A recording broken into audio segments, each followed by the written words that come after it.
الكتاب مريم إذ انتبذت من أهلها مكانا شرقيا فاتخذت من دونهم حجابا فأرسلنا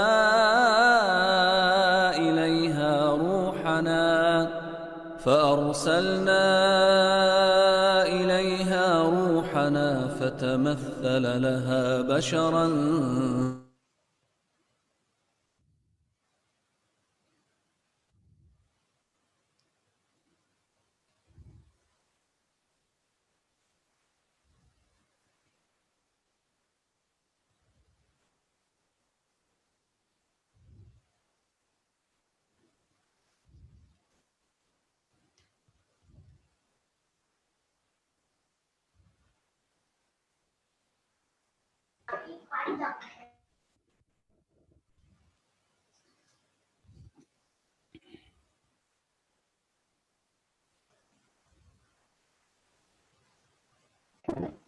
Bismillahirrahmanirrahim.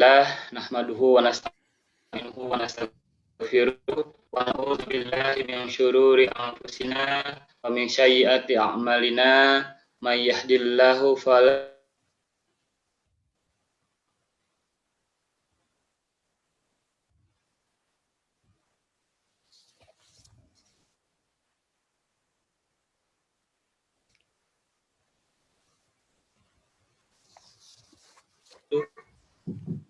Bapak Ibu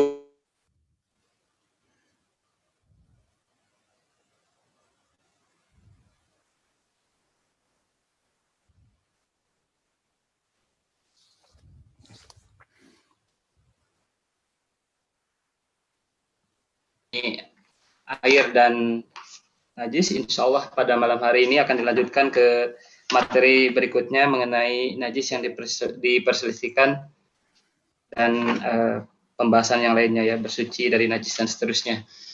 Bapak Ibu, saudara-saudara kaum muslimin wal muslimat, nanti dari Ustadz Agung Cahyadi akan memberikan penyampaian materi dan pembahasan. Bapak Ibu, saudara-saudara kaum muslimin akan memberikan penyampaian materi kurang lebih sekitar setelah itu akan dilanjutkan dengan soal jawab ya. Silahkan nanti Bapak Ibu bisa mengajukan pertanyaan melalui chat Ikhwan. Bapak-bapak bisa raise hand untuk nanti bisa langsung live menanyakannya ke Ustadz Agung Cahyadi. Kepada Ustadz Agung Cahyadi, monggo dipersilahkan. Baik. Bismillahirrahmanirrahim. Assalamualaikum warahmatullahi wabarakatuh. Waalaikumsalam warahmatullahi wabarakatuh.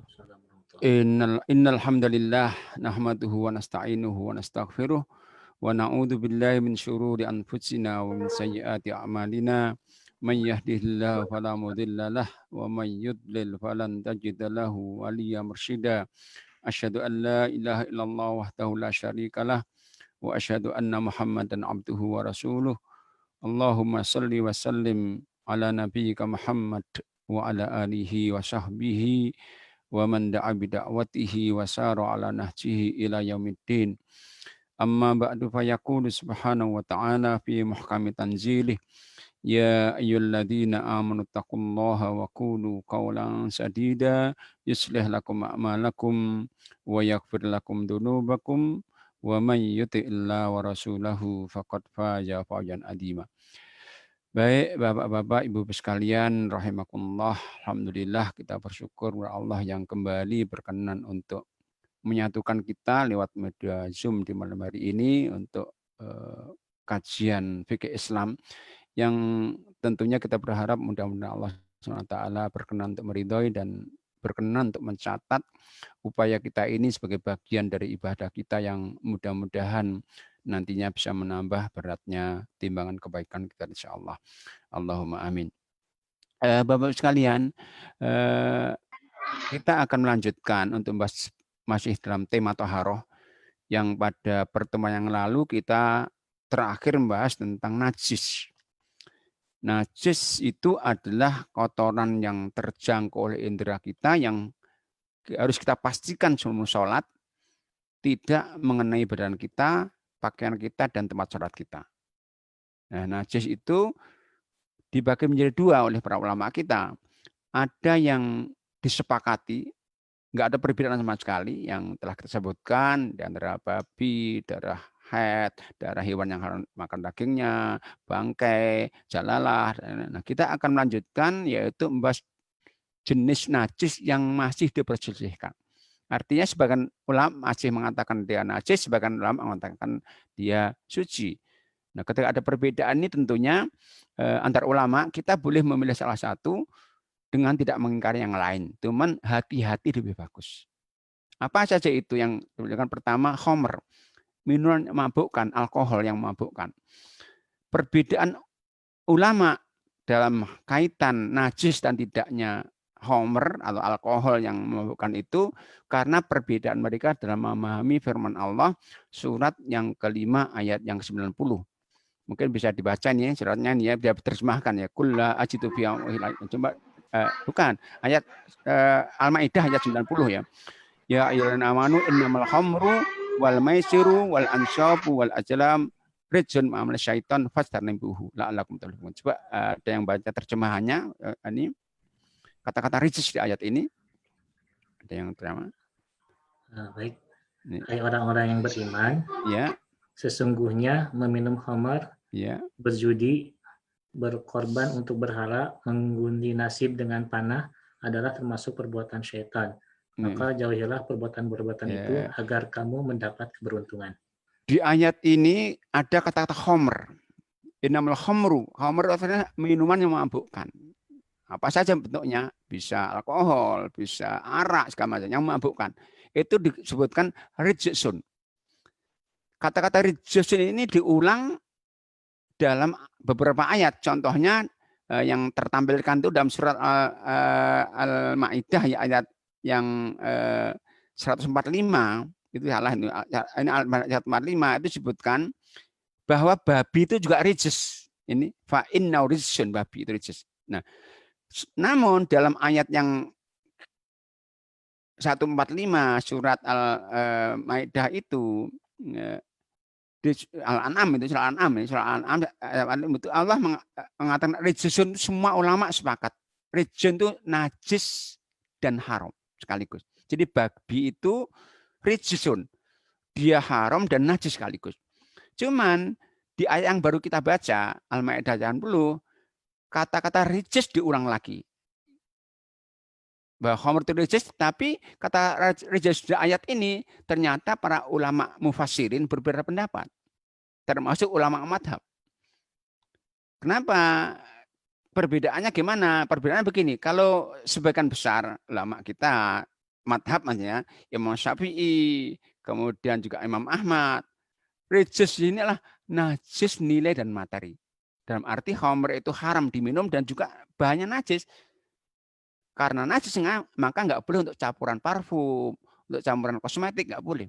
Ini menurut Imam Syafi'i dan juga muridnya Imam Ahmad. Tetapi banyak ulama kita yang mengatakan rijis dalam ayat ini adalah najis nilai. Dalam arti dia haram memang, tapi materinya nggak najis. Karena kaidah fikihnya begini, setiap yang najis mesti haramnya. Tapi bukan setiap haram itu najis.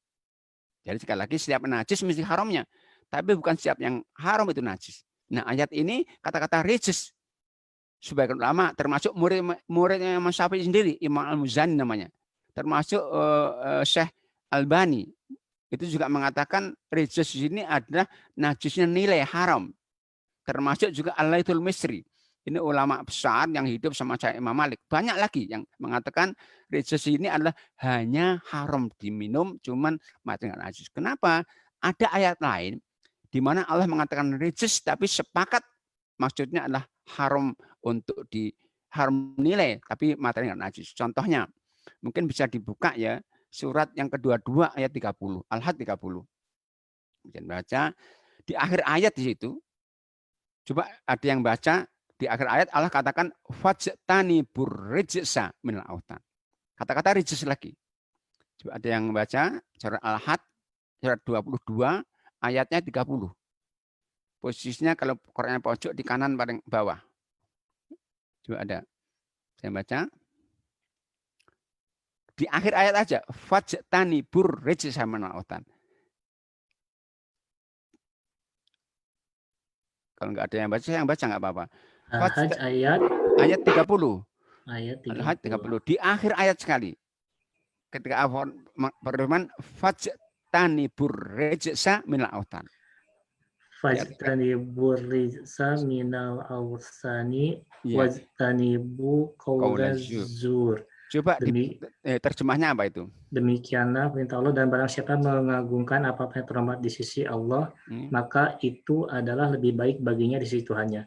Dan telah dihalalkan bagi kamu semua binatang ternak, terkecuali yang diterangkan kepadamu keharamannya. Maka jauhilah olehmu berhala-berhala yang najis itu, dan jauhilah perkataan-perkataan dusta. Jadi di sini Allah sekali lagi mengulang kata-kata rijs. Tapi tentang apa? Tentang berhala. Fajtanibu rijsa, jauhilah yang najis dari berhala itu. Nah, berhala itu semua ulama sepakat. Kalau nggak terdiri dari batu, kayu, dia najisnya najis nilai dalam arti disembah. Tapi nggak ada mengatakan kayu itu najis, batu najis. Nah, berdasarkan ayat ini, maka sebagian ulama mengatakan, termasuk Al-Ayatul Misri, Al-Muzani, Al-Bani mengatakan bahwa khamr itu sama. Berarti dia haramnya dinilai, tapi materinya najis. Sehingga apa? Ulama mengatakan demikian, nggak apa-apa untuk campuran parfum, untuk campuran alkohol nggak apa-apa. Tapi yang mengatakan najis nggak boleh. Ini perbedaan ulama dalam menentukan najis dan tidaknya khamr. Karena gara-gara perbedaan dalam memahami kata-kata rijs ketika Allah mengatakan tentang khamr itu. Itu yang pertama. Yang kedua, yang juga masih diperselisihkan ulama kita, apakah dia najis atau tidak, itu anjing. Kalau yang disepakati itu adalah jilatannya, endusannya. Kenapa? Telah kita baca sebelumnya, ketika kita membaca najis yang disepakati, yaitu air liur anjing. Hadisnya Muslim, Nabi mengatakan, idza walaghal kalbu fi ina'i ahadikum, kata fal yaghsilhu sab'an ulahuna biturab, atau riwayat lain tahuru ina'i ahadikum idza walaghal kalbu ayyaghsilu sab'an ulahuna. Jadi cara mencuci bejana seorang dari kalian kalau dijilat oleh anjing maka harus 7 kali. Yang pertama debu. Nah, kata-kata Nabi jelas eksplisitnya dijilat, berarti yang najis jilatannya saja. Ini menurut sebagian ulama kita. Nah, anjingnya berarti nggak masukkan. Nah, karena itulah di sini ada perbedaan. Yang mengatakan nggak najis siapa? Abu Hanifah, Imam Malik nggak najis dia. Karena Nabi jelas eksplisit mengatakan jilatannya. Tapi sebagian besar ulama kita, termasuk Imam Syafi'i, Imam Ahmad, dan banyak lagi mengatakan anjing itu najis. Bahkan najisnya anjing itu mereka najis berat. Sehingga jilatannya saja nggak cukup 1 kali cuci, harus sampai 7 kali, itu pun harus dengan debu 1 kali, pertama kali. Itu yang pertama. Yang kedua, alasan kenapa mereka mengatakan anjing najis, kata Imam Syafi'i, Imam Ahmad, karena Nabi itu pernah suatu saat diundang sahabatnya untuk hadir ke rumahnya. Ternyata Nabi nggak hadir. Nah, di hari berikutnya ada sahabat lain mengundang, Nabi hadir. Nah, yang mengetahui ditanya, ya Nabi, kenapa Anda hadir di rumah fulan sementara nggak ada di rumah fulan? Karena Nabi, aku nggak ada di rumah fulan karena di rumahnya ada anjingnya. Li'anna fini kalban. Nah, karena sahabat tanya, ya Nabi, di rumah yang Anda hadir itu ada kucingnya. Nabi langsung menjawab, fa innal hirrota laisat binajis. Adapun kucing enggak najis. Di sini ada 2 perbandingan, ada anjing, kucing. Ketika anjing mau hadir, kucing hadir, tapi kenapa? Karena yang ada kucing hadir karena kucing itu enggak najis, berarti anjing najis. Ini yang dipakai dasar oleh Imam Syafi'i. Logikanya lagi begini, kata para ulama yang mengatakan anjing najis, bahwa Nabi itu mengatakan bahwa malaikat rahmat itu nggak akan masuk rumah yang di dalamnya ada anjing. Nah, malaikat rahmat nggak mau masuk rumah. Kemudian yang ketiga logikanya, kalau Imam Malik, Abu Hanifah mengatakan anjing yang najis jilatannya, sesungguhnya anjing ketika membersihkan badannya dijilat semuanya itu, ya berarti najis juga. Ini perbedaan, tapi ini perbedaan kita. Tapi hati-hati lebih bagus.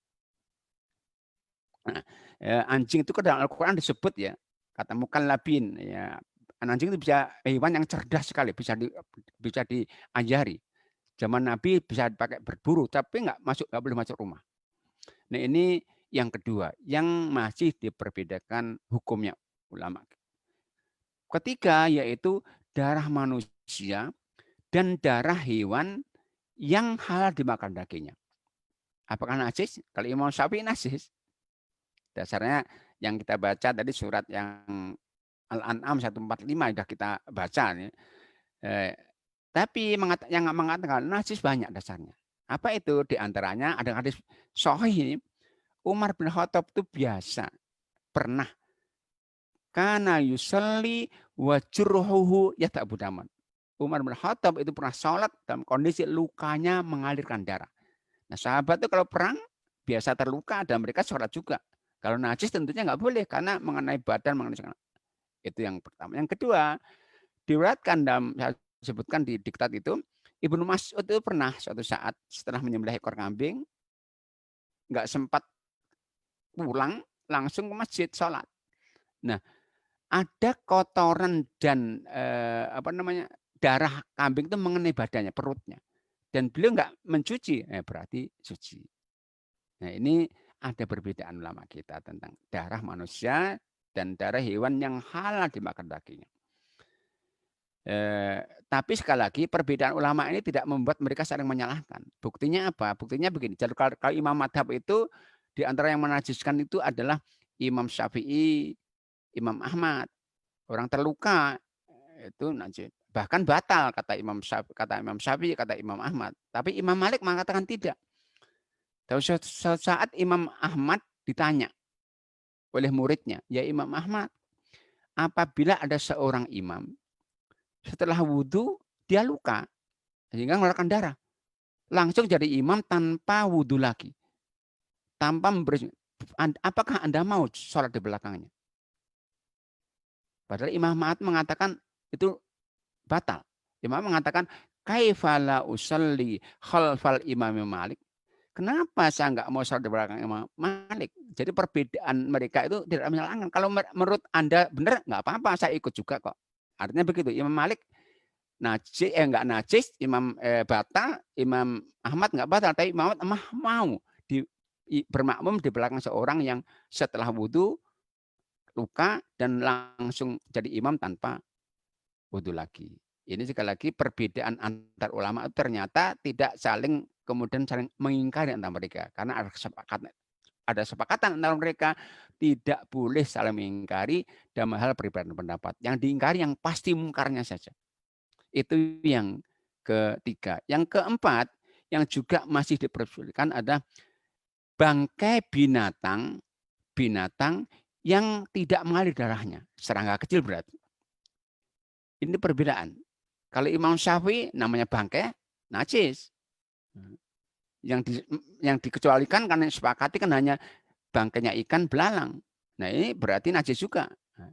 Ini Imam Syafi'i. Tapi yang lainnya tidak. Kenapa? Ada hadis sahih di mana Nabi mengatakan, ini hadisnya riwayat Bukhari, Ahmad, Abu Dawud, kata Nabi, idza waqa'a adzubabu fi syarabi ahadikum falyaghmissu thumma yansihu. Apabila ada lalat masuk ke tempat minum kalian, hendaknya dia tenggelamkan, baru dibuang. Minum airnya. Nah, kalau najis tentunya akan membuat airnya najis, suruh buang. Tapi Nabi justru suruh tenggelamkan, suruh buang airnya. Berarti nggak najis ini. Nah, karena lalat itu hewan yang tidak mengalir darahnya, maka semua hewan yang sama berhukum sama. Ya nyamuk, segala macam. Serangga-serangga kecil yang nggak najis itu nggak najis. Nah, ketika nggak najis, maka nanti ya bangkainya nggak najis, kotorannya nggak najis, darahnya nggak najis juga. Maka kalau seorang itu digigit nyamuk waktu sholat, kemudian dipukul, kok darahnya mengenai pakaian, badannya? Enggak. Kenapa? Semua hewan yang mayoritas ulama ini yang tidak mengalir darahnya, nggak najis darahnya, nggak najis bangkainya. Nah, ini yang 5 ya. Kemudian berikutnya adalah bagian binatang yang tidak berdarah. Ya, misalnya tanduknya, bulunya, kukunya. Ini para ulama mengatakan ini enggak, kenapa sahabat itu biasa kok punya itu, punya sisir dari gading segala macam. Bahkan dalam Al-Qur'an surat yang ke-1680 itu disebutkan tentang manfaat itu semuanya. Sehingga apa? Ini sebagian besar ulama mengatakan bahwa bagian hewan yang itu tidak ada darahnya, ya, tidak berdarah. Saya contohkan tadi kukunya, apa itu, apa namanya itu, bulunya, tanduknya itu enggak najis. Berikutnya adalah kulit bangkai. Di sini ada satu kejadian, saya sebutkan di situ. Nabi itu pernah di jalan di kampung Madinah. Kemudian beliau melihat ada bangkai kambing dibuang. Maka Nabi tanya kepada pemiliknya, "Hala tante, kenapa enggak kan manfaat saja?" Maka sahabat yang membuang hewan yang mati itu, yang bangkai itu mengatakan, "Ya Nabi, innaha maitah." Dia bangkai. Nabi mengatakan, "Innama harma akl," yang diharamkan makanya. Kemudian Nabi mengatakan, "Hala akhadtum ihba." Kata Nabi, "Idza tubighal ihabu faqat tahura." Kenapa kan enggak manfaat kulitnya? Karena kulit bangkai itu kalau disamak menjadi suci. Disamak itu artinya dibersihkan, dikeringkan dengan zat kimia agar enggak lembab. Suci bukan berarti halal ya. Dia suci bisa dimanfaatkan. Kalau zaman Nabi kan kulit hewan itu sangat manfaat. Untuk kirop, Aisyah itu setiap korban yang dipilih kulit. Karena bisa dipakai untuk kirop. Kirop itu artinya tempat minum untuk safar. Nah ini yang disamak menjadi suci kata Nabi SAW. Nah berikutnya yang juga masih dibersihkan adalah kencing dan kotoran binatang yang halal dimakan dagingnya. Ya, kencingnya sapi, kencingnya kambing, kotorannya kambing, apakah dia najis enggak najis? Ada perbedaan.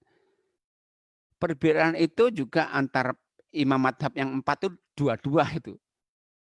Hanafiyah dan Syafiyah najis. Kalau Hanabilah dan Malikiyah itu enggak najis. Kenapa? Yang enggak mengatakan enggak najis, dasarnya sangat kuat sekali sebetulnya. Hadisnya Bukhari.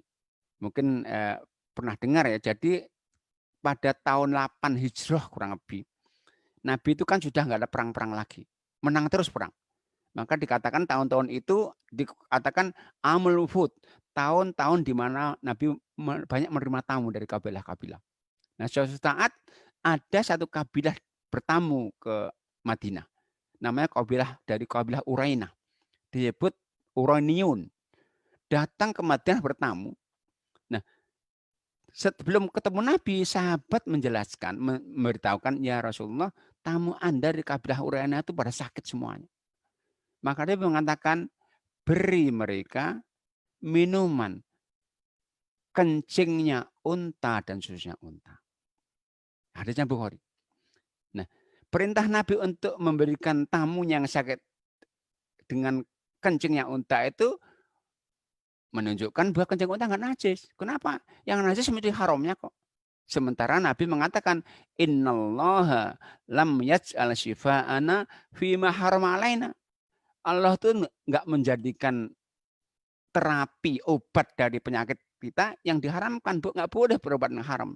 Nah, berarti ketika Nabi menyuruh tamunya untuk dikasih minum kencing unta, berarti enggak najis. Karena najis menjadi haramnya, nah haram enggak boleh dipakai untuk obat. Nah ini sekali lagi dasar yang mereka pakai. Karena Bukhari. Nah, karena unta itu hewan yang halal dimakan dagingnya, maka yang lain juga sebutkan dikiaskan. Maka itu kalau mungkin antum, Bapak Ibu ke Mekah ya, kalau ada umroh, ada ziarah ke tempat kebun kurma, bukan kebun, ke kandang unta, itu ada dijual kencing unta di sana. Dan banyak minum, dicampur dengan susu untanya. Karena apa? Itu kalau di Saudi itu kan mata hambali. Sepakat itu enggak najis, bahkan boleh diminum kencing unta. Orang-orang Arab sana kalau punya unta di apa tuh, di gembala itu kalau kencing mereka biasa bahkan dipakai untuk cuci segala macam. Ya kalau kita mungkin belum biasa akan aneh itu. Ini itu sekali lagi yang masih diperbolehkan. Berikutnya yang juga diperbolehkan adalah mani, sperma. Kalau madhi sepakat ya kemarin yang sepakati. Sekarang mani. Mani itu yang keluarnya tanpa ada perasaan apa-apa, yang begitu keluar karena syahwat. Kalau mani tentunya merasa. Maka dikatakan al-ma'ud dafiq, itu air yang muncrat gitu. Nah, ini ada perbedaan. Yang mengatakan najis itu diantaranya Malikiyah dan Hanafiyah. Imam Malik, tapi Imam Ahmad dan Syafi'iyah mengatakan enggak najis. Nah, ada dua hadis yang saling bertentangan. Yang satu, ada hadis di mana ada seorang sahabat bertanya begini. Ya Rasulullah, kaifa biman asaba saubal mani? Bagaimana dengan seorang yang pakaiannya kena mani? Kata Nabi menjawab, ma huwa illa biman ziratil mukhot wal busok. Nabi menjawab, mani itu sama saja dengan busok. Busok itu ludah atau dahak. Nah, dahak dan ludah itu enggak najis. Nah, kalau Nabi menyamakan berarti enggak najis. Tapi yang mengatakan najis, hadisnya saya sebutkan di sini, saya tuliskan itu riwayat Daruqutni, di mana Aisyah radhiyallahu anha mengatakan, kuntu afrukul maninya min taubin Nabi sallallahu alaihi wasallam idza kana yabisan wa aksiluhu idza kana rotban. Kata Aisyah radhiyallahu anha, aku itu kalau aku dapatkan di pakaian Rasul ada maninya kering, aku korek. Kalau basah aku cuci. Ini menunjukkan najis. Cuman caranya kalau kering cukup dikorek, kalau basah harus cuci. Ini sekali lagi. Nah, mereka yang mengatakan suci, mani itu suci, seperti Imam Syafi'i, itu mengatakan kalau dijamin keluarnya itu enggak didahului oleh mati. Kalau didahului mati berarti najis juga itu. Nah, ini sekali lagi perbedaan. Nah, yang terakhir yang juga diperbedakan adalah mayat manusia. Najis tidak. Ini yang mengatakan najis hanya satu. Abu Hanifah saja. Yang lainnya semuanya adalah suci. Nah, Abu Hanifah itu dasarnya adalah fatwa saja. Fatwa dua sahabat, Ibnu Abbas dan Ibnu Umar. Namun pendapat mayoritas lebih kuat kan dasarnya satu hadis Bukhari di mana Nabi mengatakan innal mu'mina la yanjus. Seorang itu enggak najis kok. Enggak sebutkan mati atau enggak mati. Nah, kalau itu sekali lagi itu perbedaan tentang mayat manusia. Nah, ini tentang najis-najis yang masih diperbedakan. Nah, sekarang kita akan mencoba bahas bagaimana membersihkan najis-najis tadi. Tentunya intinya harus dibuang, dihilangkan. Dan gimana caranya? Akan berbeda-beda sesuai dengan tabiat najis itu. Yang paling berat itu adalah najis berupa jilatan anjing. Itu juga cukup satu kali, harus 7 kali mencuci, itu pun satu kali dengan debu. Itu paling berat. Maka Imam Syafi'i mengatakan najasah mughalladhah. Najis yang tebal ini. Berat ini. Itu paling berat. Harus dicuci 7 kali, yang itu pun yang pertama harus dengan debu. Yang kedua, adalah najis cukup dicuci dengan air. Kalau sekali cuci yakin bersih sudah cukup. Contohnya adalah darah haid yang mengenai pakaian. Darah hewan yang haram dimakannya mengenai pakaian. Ada seorang wanita datang kepada Nabi untuk bertanya tentang itu. Gimana Nabi tentang darah haid yang mengenai pakaianku? Nabi jawab itu. Kata Nabi, tahuttuhu, thumma takristu, thumma tandahu, thumma tusallifi. Engkau korek, engkau cuci, engkau ucek, selesai. Pakai salat. Jadi harus pakai air. Maka nah, ini tidak harus hilang warnanya ya. Kalau darah itu kalau mengenai pakaian lama nggak dicuci akan sulit. Yang penting kita yakin sudah hilang, meskipun masih berwarna merah sedikit, itu tetap dianggap telah suci. Berikutnya adalah ada najis yang cukup digosokkan ke tanah. Nabi mengatakan, mungkin kalau kita sulit membayangkan, kalau zaman Nabi kan orang sahabat itu kalau saat pakai ke masjid itu pakai sandal, pakai sepatu, nggak pernah lepas, karena memang tanah. Dan Nabi mengatakan, idza wati'a ahadukum bina'lil adha fa inna turab lahu tahur. Kalau ada dari kalian yang dengan sandalnya dia menginjak najis, maka cukup digosok ke tanah saja. Nah, khusus dengan cara ini, ya cara menggosok ini khusus wanita dibolehkan. Jadi wanita itu kan sunnahnya isbal ya. Pakainya panjang wanita itu. Kalau laki-laki tidak boleh. Nah, Nabi mengatakan bahwa justru wanita itu sunnahnya isbal. Nah, suatu saat ada seorang wanita datang ke Nabi tanya begini, ya Rasulullah, inni imra'atun utilu daili. Ya Nabi, saya wanita yang panjang pakaianku. Fa'amsi fil amkinatil qadirah. Dan aku biasa berjalan tempat-tempat yang najis. Kaifa utahhir? Gimana aku mencucikan? Nabi mengatakan yutahhiru. Dia akan disucikan pasir berikutnya yang suci. Tapi untuk laki-laki tidak, itu khusus wanita. Itu najis dengan cara menggosokkan ke tanah, berjalan di tanah. Berikutnya ada najis cukup diusap saja, pakai diwaslap.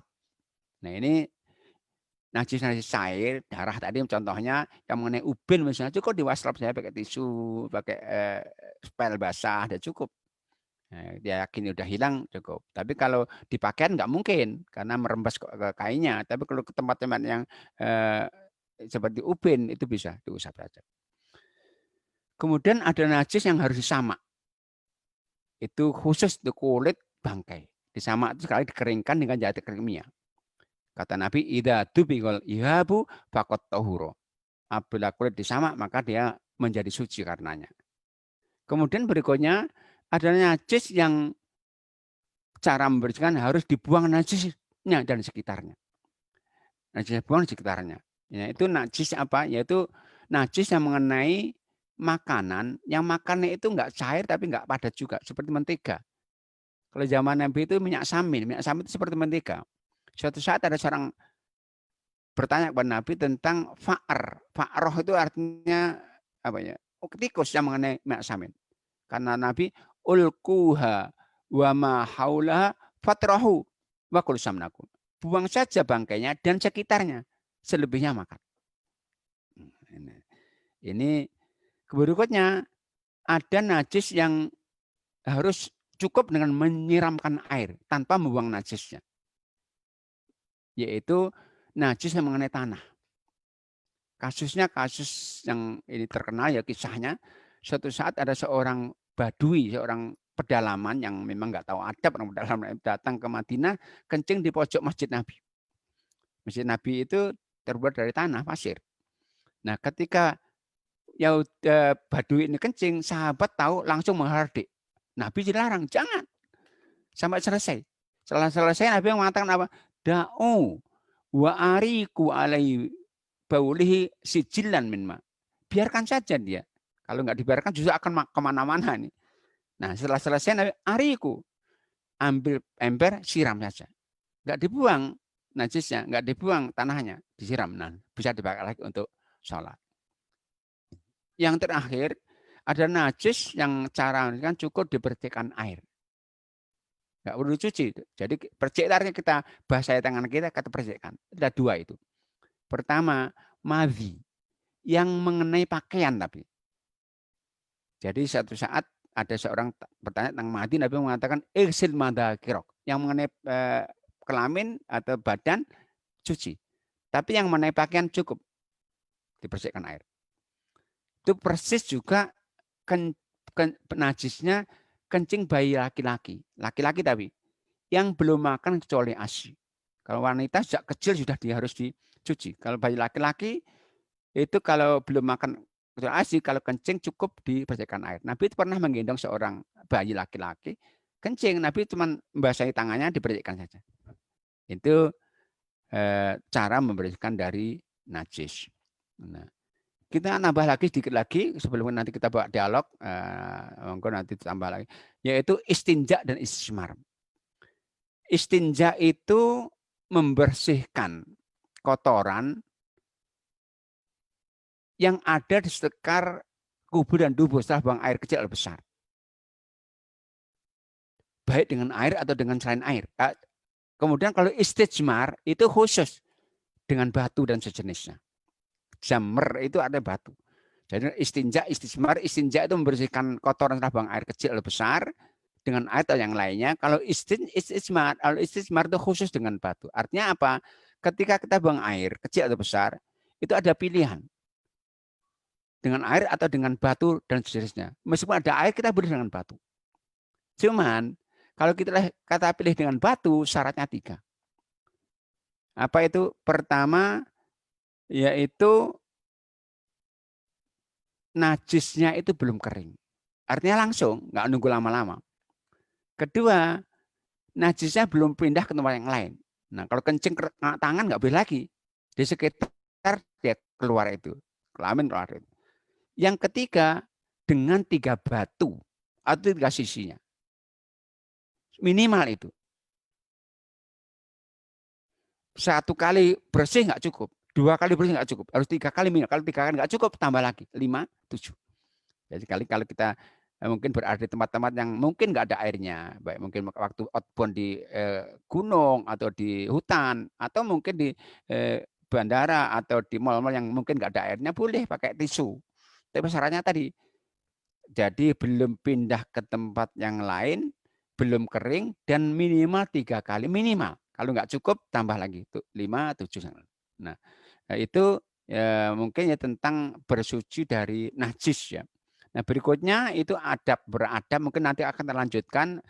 Takut saya tambahkan nanti akan banyak yang mungkin mengganjal, monggo ditanyakan dulu, nanti kalau ada waktu kita tambahkan lagi. Nih, sementara itu monggo silakan kalau ada yang bertanya.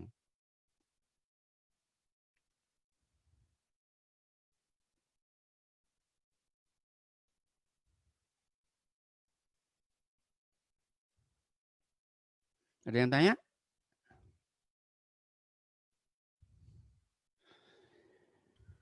Sementara ini belum sepertinya Ustaz. Ya, begitu. Baik, kita tambahkan langsung ya. Kita lanjutkan aja kalau itu.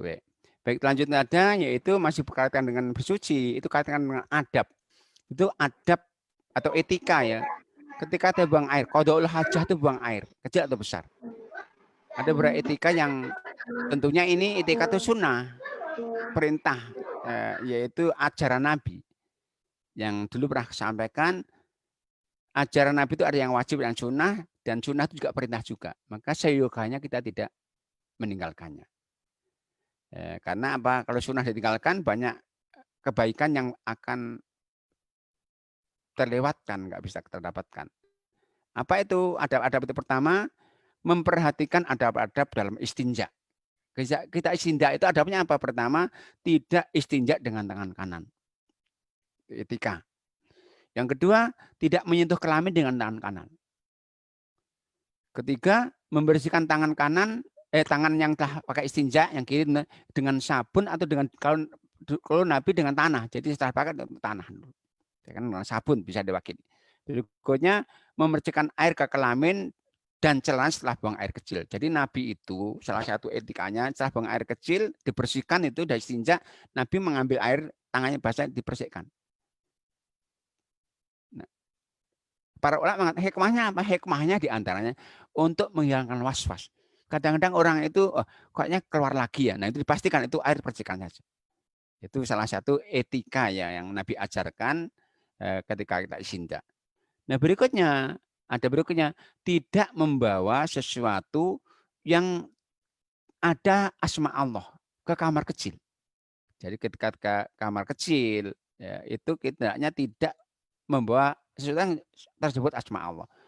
Kecuali tertutup. Kalau terbuka nggak boleh, tertutup nggak apa-apa. Maka dulu pernah ya di Saudi itu uang 1 rial itu ada la ilaha Allah. Rame dulu, sempat rame ketika baru muncul terbit, rame tahun 80-an atau itu 80 berapa itu rame, ulama rame sekali. Namun kemudian para ulama mengatakan yang penting ditutup, dalam dompet nggak masalah. Tapi kalau nggak tutup nggak boleh, nggak tertutup nggak boleh. Maka itu berdoa di kamar mandi itu nggak boleh, karena menyebut nama Allah. Nabi itu diriwayatkan beliau itu punya cincin ya. Nabi itu kan cincinnya itu ada tulisan Muhammad Rasulullah, ada kata Allahnya. ketika disebutkan ketika belum masuk kamar itu dilepasnya. Nah, ini sekali lagi agar tidak masuk kamar itu dengan bawa sesuatu apa saja yang ada sebenarnya. Kadang-kadang beberapa teman itu karena semangatnya anak-anaknya diberikan kaos yang ada tulisannya Allahu Akbar macam-macam. Ada leontin, ada Allahu Akbar segala macam. Nah, itu mestinya dihindari. Karena itu kalau di Timur Tengah itu ada fatwa ulama tentang haramnya HP yang ada ringtone-nya adzan atau bacaan Quran. Karena rawan, kalau itu tahu-tahu bunyi. Ya kalau nggak lupa gimana? Nah itu yang pertama. Berikutnya adalah menjauh. Kalau kita buang air di ruang terbuka, hendaknya menjauh untuk berdiri, sehingga terjangkau oleh pandangan manusia. Ya, itu Nabi dikatakan kalau buang air ada menjauh dari jangkauan pandangan manusia. Berikutnya ada mendahulukan kaki kiri kita masuk dan membaca doa disuarakan sebelum masuk. Nah, doa itu sangat penting sekali. Jadi kaki kiri dulu, tapi sebelum masuk kaki kiri doa dulu. Doanya itu Bismillahi Allahumma inni a'udzubika minal khubuthi wal khaba'ith. Nah, Bismillah ini nanti akan bisa mewakili doa wudhu kalau kita harus wudhu di kamar mandi. Karena wudhu ada doanya Bismillah dulu. Nah, kalau kita baca itu sudah mewakili nanti. Karena kita nggak mungkin baca doa di kamar. Nah, doa yang kedua itu berlindung kepada Allah dari gangguan setan. Nah, tempat kamar mandi itu bersih apapun tempatnya setan, nggak bisa dibuang. Nah, dikatakan doa itu adalah akan menutup aurat kita. Sehingga setan nggak ganggu dan juga nggak melihat aurat kita.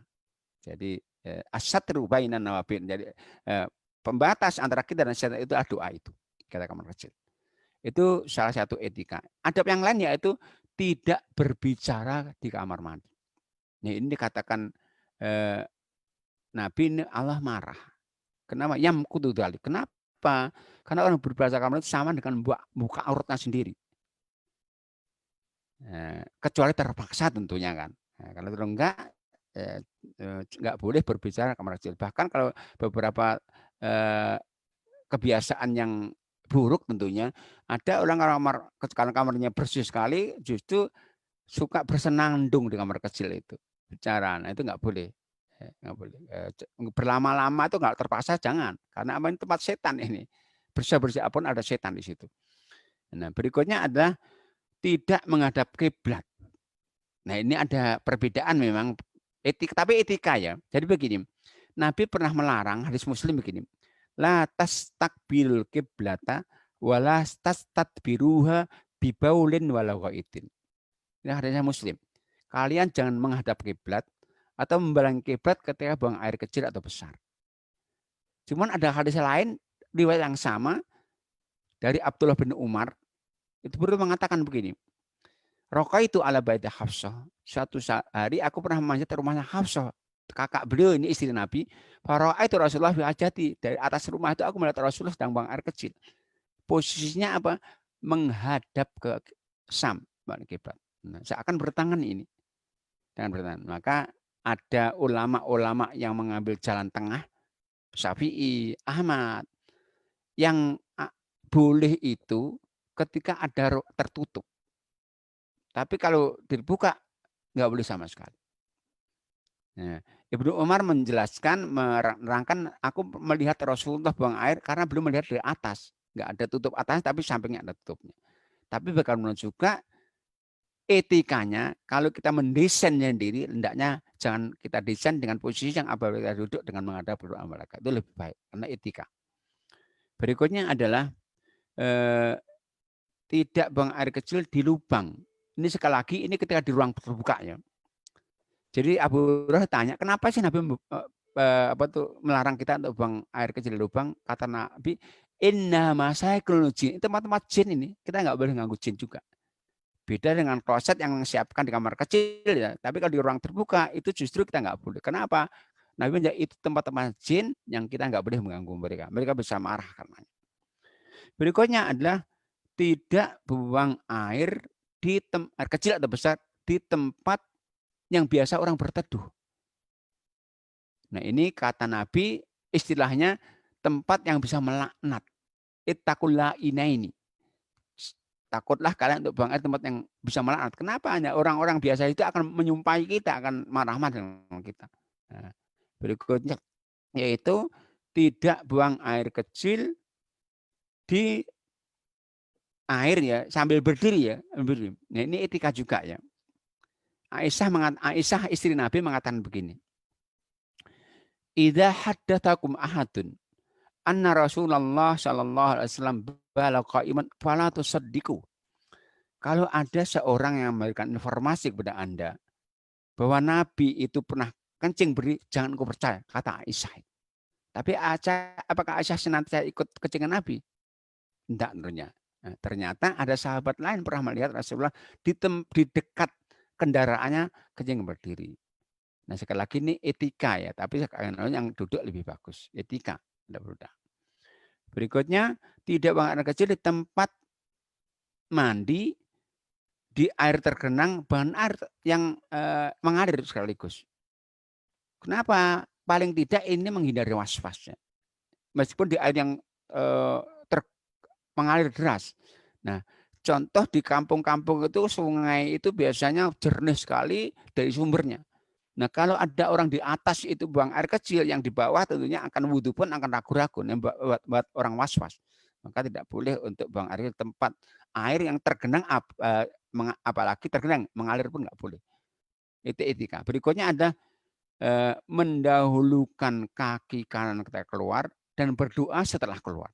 Jadi kalau masuknya kaki kiri, doanya sebelum masuk. Kalau keluar, kaki kanan dulu, doanya setelah keluar. Doanya apa? Doanya itu ghufranaka. Itu yang sahih ya. Ya Allah, aku mohon ampunanmu. Tapi kalau ada tambahan riwayat Tirmidzi, alhamdulillah di adabal anni wal ada, itu boleh saja. Tapi doa itu cukup. Ghufranak. Yaitu ya Allah, aku mohon ampunanmu. Ini hadisnya sahih ya, dari Ahmad, Abu Daud dan Tirmidzi. Nah, ini beberapa etika ya ketika buang air. Masih kaitan dengan taharah ini. Nah, monggo kalau ada yang ingin menambahkan, bertanya, kalau sudah ada yang bertanya silakan. Sebelum kita lanjutkan.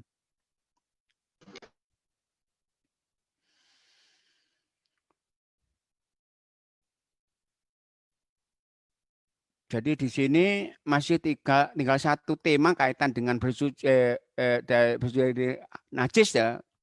Sebelum kita nanti membahas suci dari hadas wudhu. Ada tema lagi ya tentang sunnah-sunnah fitrah. Monggo kalau ada yang menambahkan, kalau nggak ada kita lanjutkan. Baik. Yaitu sunnah-sunnah fitrah. Apa maksudnya? Sunnah fitrah itu adalah ketetapan Allah untuk para nabinya. Berarti sejak lama ini. Yang kita pengikut Nabi disuruh mengikutinya. Sebagai syiar bahwa kita itu pengikut Nabi. Itu sunnah fitrah namanya.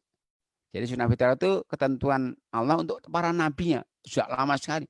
Dan kita pengikut Nabi suruh ikut. Karena apa? Sebagai syiar kita pengikut Nabi. Yang ini bisa wajib, bisa sunnah hukumnya. Apa saja itu? Pertama, berkhitan bagi laki-laki wajib hukumnya. Untuk wanita ada perbedaan. Antara sunnah, ada makromah, ada kehormatan saja. Maka di Indonesia pun mayoritas tidak. Tapi ada di Jawa Timur ada di Bangil itu ada yaitu satu daerah yang wanitanya juga khitan juga. Tapi untuk laki-laki wajib semuanya. Itu sepakat para ulama kita. Berikutnya yang termasuk sunnah fitrah yaitu mencukur bulu kemaluan dan mencabut bulu ketiak. Beda ya. Jadi istilahnya Nabi kalau kemaluan itu qasrun, dicukur, berarti dengan gunting. Tapi kalau bulu ketiak Nabi istilah nabtun, dicabut. Itu sunnahnya. Istilahnya beda-beda. Jadi kalau bulu kemaluan dicukur, dipendekkan dengan gunting, kalau bulu ketiak dicabut. Nah, berikutnya adalah memotong kuku dan memendekkan kumis. Nah, kumis sama dengan bulu kemaluan, qasrun. Beda ya. Jadi kalau kuku taklim dipendekkan, kalau bulu ketiak nabtun dicabut, kalau bulu kemaluan qasrun dipendekkan, sama dengan kumis qasrun. Sehingga apa? Untuk kumis itu nggak boleh pakai pisau. Sunnahnya pakai gunting karena qasrun. Kalau pakai pisau itu namanya halkun, istilah. Maka kepala nanti halkun nanti. Kalau kepala Nabi itu pakai halak. Tapi kalau kumis Nabi kosrun, sehingga pakai gunting, bukan pakai pisau, bukan pakai silet. Nah berikutnya, nah itu hadisnya di bawah itu ada itu ya, akan baca nanti. Kemudian berikutnya adalah memakai siwak. Nah ini sunnah sudah sejak lama ini, dan fadilahnya luar biasa besar. Fadilahnya begini, kata Nabi, asyiwaku mardotun lirrabbi wa matun lil fami. Pakai siwak itu adalah termasuk membersihkan mulut dan membuat Allah ridho. Allah senang sekali. Maka Nabi itu dikatakan waktu puasa pun sampai nggak terhitung pakai siwak. Bahkan diriwayatkan Nabi pernah waktu sakit, yang dengan sakit itu beliau wafat, ketika dijenguk oleh Abdullah bin Umar, melihat Abdullah Umar bawa siwak, pinjam Nabi itu. Nah, siwak itu ya dahan dari pohon arok ya, yang itu kelebihannya nggak bau dia. Jadi dia kalau kita nggak sikatan di hari pun, kalau ke gigi nggak akan bau dia. Itu kelebihan siwak. Dan ini sunnah sejak dahulu. Mau mandi, mau sholat, mau wudhu, baca Quran, itu sunnahnya untuk pakai siwak. Berikutnya adalah membasuh baroj, istinsak. Ya. Ini waktu wudhu. Istinsak itu artinya menghirup air. Dan itu fadilahnya besar sekali. Jadi salah satu tempat menginapnya jin itu di hidung kita. Nah dengan istinsak itu berarti kita usir dia. Dan manfaat medisnya juga banyak ini. Jadi istinsak itu menghirup, bukan mengusap, menghirup. Dihirup jadi ambil. Jadi Nabi itu biasa saat wudhu itu mengambil satu telapak tangan air, dipakai untuk kumur, langsung dihirup sekalian. Gitu. Kemudian istinsak dihirupnya, kemudian dikeluarkan namanya istinsak, istintarnya dikeluarkan, istinsaknya dihirup. Kemudian ghuslul barojim. Barojim itu tempat-tempat kotor-kotoran yang kuku-kuku ini, sela-sela ini barojim. Maka itu kenapa kalau kita wudhu itu sunnahnya sambil digosok-gosok. Dibasuh sudah cukup, tapi sunnah dengan digosok-gosok. Sela-sela, cincin digerakkan. Barojim itu tempat-tempat yang kemungkinan ada kotor-kotor kecil. Berikutnya adalah istinja tadi udah. Kemudian berkumur itu saat wudhu sampai 3 kali sunnahnya. Berikutnya memanjangkan, membiarkan jenggot. Nah ini semuanya ada hadisnya di situ. Jadi hadis-hadis tentang perintah memanggang jenggot itu hadisnya Bukhari Muslim ya. Bukhari banyak sekali. Dan tidak ada satu riwayat pun yang mana para sahabat itu memotong jenggotnya. Kecuali satu hadis Bukhari, Abdullah bin Umar. Saat umrah beliau memotong yang lebih panjang dari, jadi digenggam jenggotnya, yang lebih panjang dipotong Abdullah Umar. Itu kalau umrah. Itu satu-satu hadis yang menyebutkan sahabat memotong jenggotnya. Nah, ini termasuk sunnah itu perilaku Nabi yang harus kita contoh. Nah ini kemudian sunnah fitrah ini. Artinya sunnah ketentuan Nabi sebelumnya juga sama. Berikutnya adalah itu beberapa ya. Kemudian merapikan rambut. Kata Nabi kan, man kanau sa'run fal yukrimu, yang punya rambut hendaknya dirapikan. Nabi itu rambutnya kalau enggak panjang digundul, hanya 2 saja. Jadi Nabi itu nggak pernah motong sebagian-sebagian. Kuzak nggak boleh. Jadi motong rambut itu harus dari semua sisi. Dan Nabi itu antara panjang atau digundul. Gundul itu pakai halak, pakai pisau. Itu jadi merapikan rambut dengan cara tadi. Dan nggak boleh kita jadi laki-laki itu boleh panjang ya, tapi tidak boleh mengikatnya ya. Sampai Nabi mengatakan begini ya dalam hadis Bukhari Muslim. Umir tuan asjuda ala sabita adum wala aku saruna tauban. Aku diperintahkan sujud itu di atas sujud tulang, dan aku dilarang untuk mengikat rambut dan juga melipat pakaian. Jadi melakukan lengan begini, pakaian celana, itu nggak boleh. Rambut sama. Bahkan dikatakan orang laki-laki maksudnya yang saat sholat mengikat rambutnya itu maktuh, sebagaimana orang yang sujudnya nggak menempelkan 2 tangan. Padahal tangan itu wajib ditempelkan, tapi Nabi mengatakan Maktuful yadain, orang mengikat rambut sama maktub pertama orang sujud tapi tidak menempelkan kedua tangannya. Ya, dari laki-laki nggak boleh mengikat rambutnya. Nah berikutnya adalah tidak mencabut uban. Jadi uban itu kata Nabi dan nurul muslim, dia hanya orang muslim, nggak boleh cabut. Tapi boleh dirubah. Jadi ada seorang sahabat namanya Abdullah bin Khafah. Jadi Abu Bakar punya bapak ya. Abdullah bin Khafah, buta beliau. Beliau masuk Islam akhir ketika Fathu Makkah. Jadi tahun 8 Hijrah Nabi itu menundukkan kota Makkah.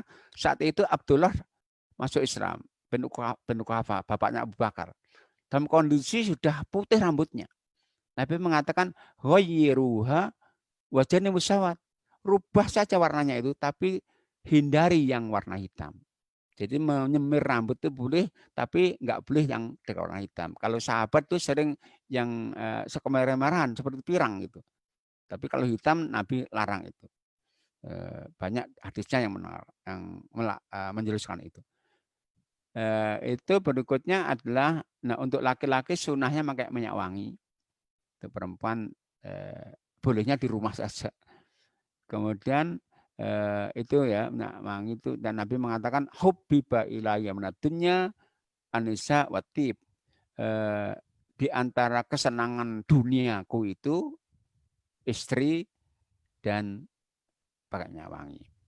Itu ya tema terakhir dari bab bersuci dari najis ya. Kita nanti akan masuk ke bab wudu yang merupakan cara bersuci dari hadas. Kalau tadi najis ini berikutnya adalah hadas. Nah, mungkin lagi itu monggo kalau ada yang ingin menambahkan, bertanya tentang yang kita bahas atau yang lainnya silahkan. Baik Ustadz, jazakallah khair. Qadarullah nih Pak Iman jaringannya kurang baik, jadi saya gantikan Ustadz untuk membacakan pertanyaan. Baik. Ada beberapa pertanyaan yang sudah masuk Ustadz dari chat dari akhwat. Yang pertama dari Ibu Yuni, beliau dari Yogyakarta, Masya Allah. Pertanyaan begini, kalau baju terkena kotoran burung, apakah cukup dilap atau disiram air atau harus dicuci gitu Ustaz? Ya, baik. Jadi tergantung burungnya apa. Kalau burungnya itu burung yang halal dimakan dagingnya, kalau yang haram jelas harus dicuci ya. Kalau haram, burung yang haram makan itu harus kan najis. Tapi yang halal itu menurut mayoritas dia nggak najis, dihilangkannya aja. Maka itu kalau kita tuh tawaf, di sana banyak burung merpati. Itu sering kita tempat pakaian ihram kita kena. Ini kalau menurut Ahmad dan itu nggak najis, kalau itu halal dimakan dagingnya. Tapi sekali lagi Syafi'i tetap harus dicuci. Maka kalau Ibu Yuni tadi mengikuti Syafi'i memang harus dicuci. Karena apa, menurut Imam Syafi'i najis itu. Tapi Imam Ahmad kalau hewannya itu, burungnya itu halal dimakan dagingnya, maka merpati misalnya itu nggak najis. Cukup dibuang saja lah, biar nggak kotor aja. Karena kotor itu belum tentu najis ya. Jadi kotor belum tentu najis. Nih, wala masalah. Nih, monggo silakan. Baik, semoga bisa menjawab Ibu Yuni. Kemudian pertanyaan selanjutnya ini dari Ibu Dede. Ini tetangganya Ustadz di Delta Sari. Beliau pertanyaannya begini, di HP saya itu ada aplikasi Al-Qur'annya Ustadz, katanya beliau. Kemudian kalau saya ke kamar kecil, HP suka dibawa hanya untuk main game saja biasanya. Jadi beliau ke kamar kecil main game, tidak membuka aplikasi Al-Qur'annya. Apakah boleh HP-nya dibawa ke kamar mandi gitu Ustadz? Jadi kamar mandi itu lebih baik jangan lama-lama main game, nanti nggak selesai tuntas nih game over nanti. Jadi begini Bu, jadi sekali lagi selama nggak dibuka aplikasi Qur'annya itu nggak masalah. Yang nggak boleh itu dibukanya itu. Maka kalau nanti HP yang ada aplikasi Qur'annya nggak boleh dibawa, nanti orang hafal Qur'an nggak boleh masuk kamar kecil juga nanti. Otaknya Quran semua ini, nggak boleh ketika dia membaca Quran. Jadi sekali lagi nggak masalah Bu, asal nggak dibuka saja nggak apa-apa. Ya baik, semoga bisa menjawab pertanyaan Ibu Dede. Kemudian dari Ibu Dini Martalia, insya Allah ini sepupu Ana, beliau di Jakarta. Assalamualaikum Ustaz. Waalaikumsalam. Bagaimana dengan adab berwudu di toilet Ustaz? Apakah diperbolehkan membaca bismillah dan niat wudu sudah di dalam toilet posisinya, tapi dalam hati gitu Ustaz? Iya. Baik. Jadi kalau doa itu kan harus dengan menggerakkan lisan ya. Kalau niat memang hati. Jadi niat itu hati. Kalau niat itu katakan ketetapan hati. Maka dalam bahasa Arabnya niat itu qasdun, ketetapan hati. Kalau kita mau pergi ke Jakarta, niat ini kalau mau berangkat nggak perlu kan nawa itu ke Jakarta, nggak perlu. Niat itu hati. Nah, niatnya boleh. Tapi untuk bismillahnya dibaca sebelumnya. Maka tadi doa sebelum masuk kamar kecil itu apa? Bismillahi Allahumma inni a'udzubika minal itu. Maka itu mewakili doa itu. Maka itu kalau doa itu memang sunnahnya didikirkan, dikeraskan, dibacakan, digerakkan lisan kita. Nah, itu kamar kecil nggak boleh. Maka sekali lagi Ibu kalau mau wudhu kamar kecil, nggak wudhu di luar, maka sebelum masuk baca doanya. Bismillah, kemudian dilanjutkan Allahumma inni a'udzubika minal khubuthi wal khaba'ith. Baik, semoga bisa menjawab. Kemudian ada pertanyaan dari Ibu Intan dari Sidoarjo. Assalamualaikum Ustaz. Waalaikumsalam. Posisi kloset kami ini menghadap timur Ustaz. Yeah. Dan posisi kiblat itu kan sebelah barat. Yeah. Namun agak serong ke arah utara. Apakah kloset kami termasuk membelakangi kiblat dan harus diubah posisinya? Itu pertanyaan pertama beliau. Jadi pertama, kiblat itu aturannya kalau bagi mereka yang melihat harus persis ya kalau kiblat itu. Tapi kalau seperti kita nggak melihat, itu ke arahnya ke barat saja. Serong dikit karena itu namanya kiblat juga. Maka sama meskipun agak serong dikit berarti kalau arah barat berarti itu kiblat. Nah, sekali lagi Ibu, kalau Imam Syafi'i, Imam Ahmad, kalau selama itu di ruang tertutup, maka itu insya Allah masih boleh. Nah, kalau nggak boleh kamar yang kalau terbuka, misalnya kita buang air kecil, air besar di ruang di hutan, itu nggak boleh, haram itu, sepakat. Tapi ruang tertutup, Imam Syafi'i Ahmad membolehkan itu. Tapi sekali lagi, kalau kita bisa mendesain dengan nggak menghadap, lebih baik lagi. Ya, kemudian pertanyaan kedua beliau, Ustadz. Setelah wudhu, bila bersentuhan dengan suami, apakah wudhu saya batal apa gimana nih, Ustadz? Baik, jadi begini. Dari ada 2 ayat nih Al-Quran.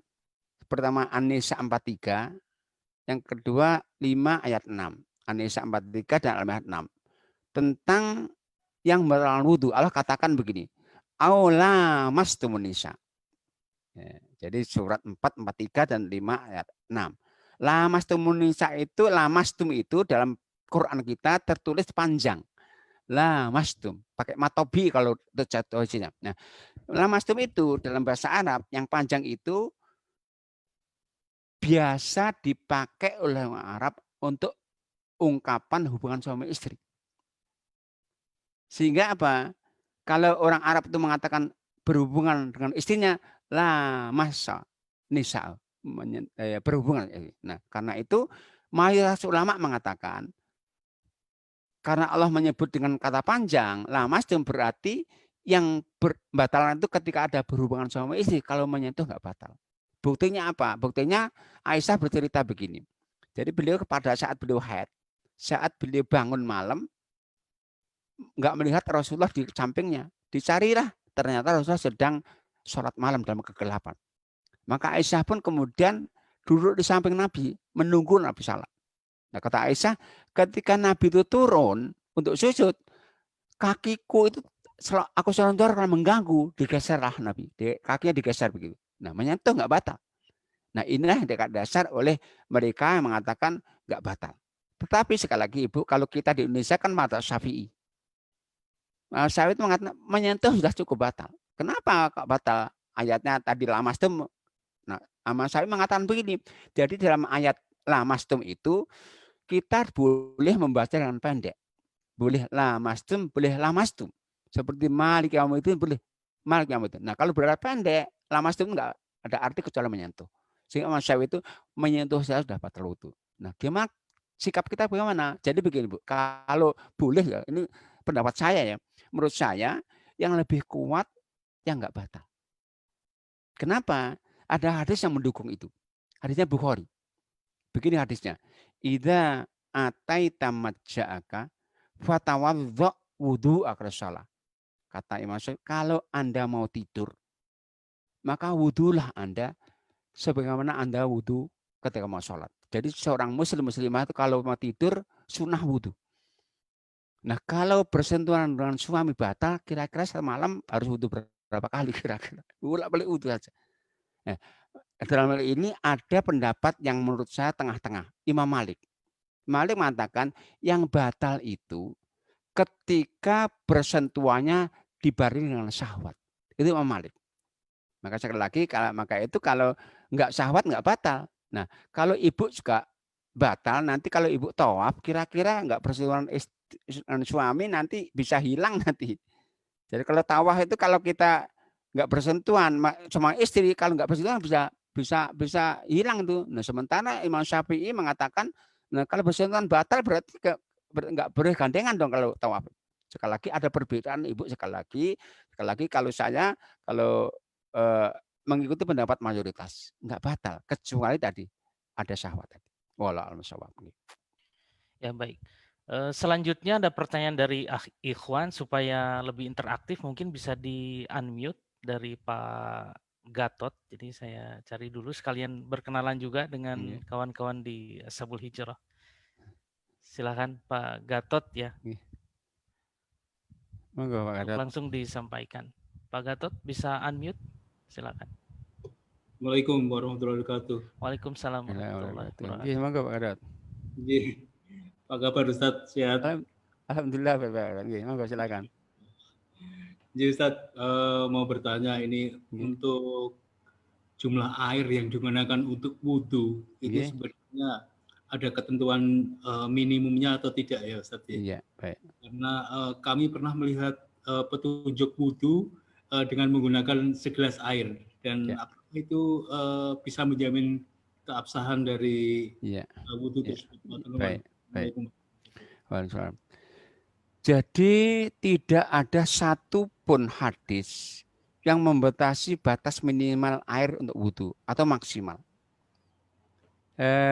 Ibnu Abbas, ini seorang ulama sahabat, pernah ditanya oleh muridnya, ya Ibnu Abbas, berapa cukup air untuk wudhu dan untuk mandi? Maka beliau mengatakan, muddun lil wudhu, so'un lil ghusli. Untuk wudhu cukup 1 mud, untuk mandi 1 sok. 1 sok itu kurang lebih 1 mud itu kurang lebih 0,7 liter, nggak 1 liter, kecil sekali. Itu cukup untuk wudhu. Nah, murid yang tanya itu mengatakan begini, nggak cukup bagiku segitu. Maka Ibnu Abbas marah mengatakan, wahak, lakot kafa man wa khairun minka. Celaka lo begitu Anda. Orang yang lebih mulia dari kamu cukup. Nabi cukup dengan air itu. Nah, jadi nggak ada batas maksimal. Maka itu saya katakan wudhu itu kan aturan minimalnya Allah sebutkan surat Al-Maidah ayat 6. Apa itu? Niat, membasuh muka 1 kali, membasuh tangan 1 kali sampai siku, kepala diusap saja, kaki dibasuh. Nah kalau kita hanya pakai rukunnya saja, maka 1 gelas air mineral itu cukup. Apalagi kita nggak buka, kita bolongi dengan jarum, kita nggak keluar kalau kecuali kita tekan. Yang kita tekan, kita alirkan ke wajah. Rata aja cukup, tangan sama cukup. Maka sering saya katakan dalam kondisi-kondisi darurat kita nggak perlu pakai sunnah. Misalnya di pesawat atau di Masjidil Haram, kita cukup nggak pakai, kalau pakai sunnah kumur nggak cukup satu mud. Tapi kalau hanya rukunnya saja, insya Allah 1 mud sangat cukup sekali. 1 gelas itu cukup untuk 2 kali bahkan. Bahkan saya sering katakan dalam kondisi-kondisi darurat misalnya kita di pesawat di Masjidil Haram, kalau wudhu jauh kita bisa pakai semprot, spray itu bisa berapa mili itu kita semprotkan ke wajah kita sampai mengalir. Kan intinya membasuh itu mengalir, airnya mengalir. Kita semprotan beberapa kali kan udah mengalir itu, udah cukup itu. Jadi sekali lagi nggak ada batas minimalnya Pak. Yang penting terbasuh wajah, tangan sampai siku, kepala diusap saja, kaki dibasuh. Cukupnya. Jadi nggak ada batas minimalnya. Kalau mungkin ada yang pernah memahami, ada pernah mendengar 1 mud 2 kulah, itu air yang telah terpakai saja. Jadi Imam Syafi'i itu kalau air terpakai itu harus 2 kulah. 2 kula itu 204 liter. Sehingga apa, kalau air kita di kamar kecil itu baknya itu menampung air 200 liter lebih, maka itu dipakai bolak-balik boleh. Anak kita mandi, yang kedua mandi masuk lagi itu boleh. Tapi kalau kurang dari kula, kata Imam Syafi'i, nggak boleh untuk wudhu meskipun nggak najis. Okay. Tapi untuk wudhu air yang baik, yang bukan terpakai, itu sedikit pun boleh. Ya, itu Pak Gatot. Ya, baik. Semoga bisa menjawab pertanyaan Pak Gatot. Alhamdulillah. Terima kasih telah bergabung juga. Kemudian pertanyaan dari Pak Aiman, namun saya cari di partisipan sepertinya sudah live, tapi saya bacakan saja. Jika terkena kotoran cicak bagaimana, Ustadz? Mungkin pakaian ini ya. Iya. Jadi begini, mayoritas ulama kita, Syafi'i, Imam Ahmad, Malik, Imam Ahmad, jadi semua hewan-hewan yang darahnya nggak mengalir, itu kotorannya, bangkainya nggak najis. Nah, kira-kira cicak itu darahnya mengalir nggak kira-kira? Karena nggak mengalir nggak najis juga. Coba kalau tokek ya, tapi cicak kayaknya nggak mengalir. Nggak mengalir berarti sama dengan lalat, sama dengan nyamuk, itu kotorannya nggak najis, termasuk darahnya nggak najis. Baik, setelah ini mungkin Pak Wisnu bisa di-unmute, silakan. Pak Wisnu dari Malang beliau, Ustaz. Baik. Assalamualaikum, Ustaz. Waalaikumsalam. Monggo Pak Wisnu. Baik, Ustaz. Terima kasih tadi penjelasannya bagus sekali, Ustaz. Mengenai ini tadi, Ustaz, cukur kumis, Ustaz. Terus terang mungkin Ana belum tahu kalau dicukur tidak boleh ya Ustaz, ya harus dipotong tadi disampaikan yang saya tangkap tadi. Tapi mengenai hal itu kalau boleh tahu Ustaz bagaimana hukumnya kalau memang kita itu kebiasaan seperti itu. Terus saya lihat juga itu banyak banget Ustadz sunnah kita itu kan bersih Ustadz ya, kumisnya itu bersih. Nggak mungkin kalau saya kira Ustadz kalau itu dipotong itu nggak mungkin kayaknya Ustadz. Itu pasti dicukur kalau bersih Ustadz. Kalau mungkin dipotong itu pisau yang bagaimana saya ingin beli juga. Itu yang pertama Ustadz. Yang kedua mengenai buang air yang menghadap kiblat tadi Ustadz. Termasuk juga meludah kan nggak boleh ya Ustadz ya. Meludah ke arah kiblat. Itu bagaimana kalau kita itu benar-benar di suatu daerah nggak tahu Ustadz, nggak tahu posisinya, sementara kita kebelet banget Ustadz. Kebelet banget, nggak tahu posisinya, kita nggak bawa kompas, jadi kita nggak bisa tahu arah kiblatnya di mana Ustadz. Itu saja, terima kasih Ustadz. Baik. Jadi sekali lagi tadi dikatakan di antara sunnah fitrah. Sunnah itu tidak harus wajib ya, tapi perintahin. Risikonya tentunya konsep beda, meninggalkan wajib, meninggalkan sunnah beda. Nah, dalam banyak hadis Nabi sekali lagi mengatakan untuk kumis itu kosun, bukan halkun. Dan bahasa Arab itu kosun itu memendekkan, halkun itu menggundul. Nah, halkun dengan pisau, kosun dengan gunting. Nah, sekali lagi itu caranya. Nah, ketika dilanggar apa? Kalau sunnah itu dilanggar memang nggak seperti wajib, jadi dosa. Tapi akan banyak kehilangan maslahat. Dulu di awal saya katakan sunnah itu perintah. Kalau kita laksanakan akan ada 4 manfaat. Apa itu? Pertama, akan mendatangkan cinta Allah. Yang kedua, mendatangkan ampunan dosa. 2 fungsi sunnah ini Allah sampaikan lewat surat ketiga ayat 31. Ali Imran 31. Allah katakan, "Qul in kuntum tuhibbunallah fattabi'uni yuhibbukumullah wa yaghfir lakum dzunubakum." Kalau kalian aku cinta Allah, ikuti sunnahku, maka Allah mencintai kalian, mengampuni dosa kalian. Yang ketiga, sunnah itu fungsinya yaitu membentengi kita dari setan. Setan itu kan menyertai kita terus, korin itu. Nah, setan akan lari kalau ikut sunnah. Kenapa? Kalau ikut sunnah, malaikat mengatakan, "Laqad hudita wa kuwita wa ukita." Engkau telah dapat hidayah, dapat kecukupan, dan dijaga, setan pun lari dari kita. Nah, maka sekali lagi kalau pakai pisau gimana? Menurut saya bertentangan sunnah, meskipun nggak seperti wajib dari dosa. Karena sunnah itu kan dalam bahasa fikihnya kan dikerjakan pahala, dengan nggak apa-apa itu artinya nggak dosa, tapi tetap kehilangan 4 tadi. Cinta Allah bisa hilang, ampunan dosa, kemudian nggak dijaga oleh setan, kemudian yang keempat menyempurnakan sunnah itu menyempurnakan kewajiban yang enggak sempurna. Itu yang pertama. Yang kedua, jadi kiblat itu sebetulnya paling mudah untuk istihadnya. Maka kalau kita di tempat yang enggak ada arah kiblat, enggak tahu, enggak ada yang ditanya, indikasi yang enggak kita, maka kita boleh menghadap sesuai keyakinan kita masing-masing. Ya, jadi sekali lagi kalau kita berada di suatu tempat yang enggak ada indikasi mana arah kiblat, enggak ada yang tanya, maka kita harus menghadap sesuai keyakinan kita. Kalau sholat sah kita. Nah, kalau kita di tengah-tengah ternyata ada yang mengalihkan, kita berpindah tanpa membatalkan. Nah, sama Pak tadi kalau Bapak di tempat yang enggak tahu arah kiblat, keyakini saja keyakinan mana yang yakin enggak ke arah kiblat ini buang airnya gitu. Nggih. Wallahu a'lam. Nggih, enggak. Baik, selanjutnya ada pertanyaan mungkin yang akan disampaikan oleh Pak Ruli. Beliau dari Bogor, Ustaz. Insyaallah.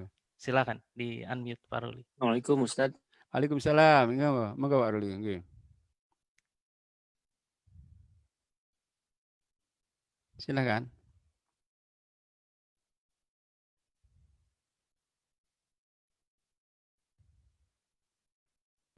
Oh, Pak Ruli hilang suaranya sebentar. Silakan Pak Ruli. Oh iya, udah ada unmute. Ya. Nggih. Ya, untuk yang wudhu di bagian kaki, apakah itu cukup dengan mengalirkan air membasuh ya, atau memang harus diusap itu menggunakan tangan, terutama di sela-selanya? Baik. Itu Pak Ustadz ya. Baik. Terima kasih Pak Ustadz. Baik. Jadi anggota wudhu yang harus teralirkan air, isalatul ma, ghuslun namanya, itu wajah, tangan dan kaki. Dialirkan cukup, keran, tapi sunnahnya digosok-gosok. Jadi wudhu itu ada ketentuan minimalnya. Nah, dengan itu sah, ada ketentuan idealnya, sunnah namanya. Nah, ketentuan minimalnya cukup dialirkan saja. Maka kalau ada keran itu terbuka itu, kita wajah itu nggak perlu kita gosok, gini cukup, tangan gitu cukup. Tapi sunnahnya, sempurnanya digosok-gosok. Sama kaki, sunnahnya enggak. Tapi kalau nggak digosok pun tetap sah, cuman nggak dapat sunnahnya. Bahkan Nabi itu kalau mencuci kakinya satu itu sampai sela-sela jari-jari, sela-sela pakai kelingking, sela jari begini. Bukan jadi digosok gitu. Tapi sekali lagi itu ketentuan ideal, sunnah. Tapi kalau dialirkan saja bahasa semua sudah cukup, insya Allah. Nah, maka sekali lagi ada dua ketentuan, ada minimal, ada ideal. Nah, tentunya kita akan lebih baik kalau ideal, karena apa? Dapat banyak maslahat nanti. Nggih, Pak Ruli. Ya, baik. Selanjutnya dari Pak Afif, silakan Pak Afif, berkenalan juga, mungkin dari mana? Di unmute, silakan. Assalamualaikum, Ustadz. Waalaikumsalam. Nggih, Pak Afif. Dari Ciamis, Pak. Masya Allah. Nggih. Masya Allah. Dari Jawa Barat. Ustadz mau tanya, kalau tadi kan kalau keadaan darurat, kita bisa ambil wudhu untuk yang rukuknya aja. Kalau kondisi puasa, misalnya takut was-was, kalau kumur-kumur, takut minum, misalnya kita ngambil cuman rukuknya aja, gimana Pak Ustadz? Baik. Nah, itu yang pertama. Terus yang kedua, saya kan punya anak kecil Pak Ustadz, ya 2 tahun. Nah, pas saya punya wudhu, terus anak saya minta kencing, terus saya cebokin, itu wudhu saya batal atau gimana Pak Ustadz? Atau saya harus ngambil wudhu lagi? Baik. Terus yang ketiga Pak Ustadz, berkenan dengan rambut yang disemir tadi Pak Ustadz. Nah, kalau rambut disemir, saya pernah dengar kalau kita mandi junub, jadi pori-porinya tertutup Ustadz. Apa benar atau gimana Ustadz? Itu yang pertama tadi apa Pak Habib? Yang pertama? Yang pertama pas puasa. Oh iya, udah. Ya. Baik. Baik. Makasih Ustadz. Nggih, baik. Nggih, Pak Habib. Yang pertama, jadi Nabi mengatakan begini. Wa balik fil istinsyaki illa an takuna shaiman. Kalau Anda berwudu itu semua sunahnya lakukan. Termasuk kalau istinsak, menghirup air itu yang benar-benar kecuali puasa. Jadi apa? Boleh kumur, boleh istinsak, tapi jangan berlebihan. Tetap boleh. Tapi kalau takut justru kalau kita kumur akan masuk, ya nggak masalah. Nggak ditinggalkan, karena itu bukan wajib. Bukan rukun, sunnah saja. Tapi Nabi mengatakan tetap lakukan itu, tapi jangan berlebihan kalau puasa. Jangan justru puasa kita kumurnya berlebihan, enggak. Tapi mengatakan ini ada yang sahih, wa balik fil sinsak illa antakuna saiman. Kalau menghirup air itu yang benar-benar kecuali puasa, maka hirup hati-hati. Jadi sekali lagi boleh, tapi jangan berlebihan. Tapi kalau kita takut, kalau kumur takut masuk, maka tentunya nggak boleh. Lebih baik nggak dilakukan karena khawatir tadi. Tapi sekali lagi kalau insya Allah kalau sekarang nggak berlebihan nggak masalah, nggak berlebihan sampai masuk. Kalau sampai masuk batal. Kalau batal. Itu yang pertama. Yang kedua yaitu kaitan dengan astagfirullahaladzim. Apa tadinya Pak Habib? Itu Pak, saya punya anak kecil. Iya, jadi begini. Jadi terkena najis itu nggak batalkan wudu. Bapak kan membersihkan kotoran kan, nggak batal. Jadi kita bersihkan najisnya saja. Yang membatalkan itu ketika buang angin, buang air kecil, buang air besar, hilangnya ingatan karena kita pingsan, karena mabuk itu. Tapi kalau najis itu nggak membuat batal wudu. Bersihkan aja najisnya. Nggak harus mengulangi wudunya. Kemudian yang ketiga tadi Pak Habib? Rambut yang disemir. Ya. Jadi begini, bahannya harus pastikan ya. Bahan itu termasuk apa saja ya, bahan yang kita pakai untuk semir rambut itu pastikan bahan itu tidak menghalangi sampainya air ke rambut. Maka kalau saya menutup pori-pori maka berarti nggak sampai. Tapi insya Allah bahan-bahan itu banyak. Contohnya beginilah. Jadi tinta kita punya tinta itu apabila mengenai barang kita itu nggak menghalangi.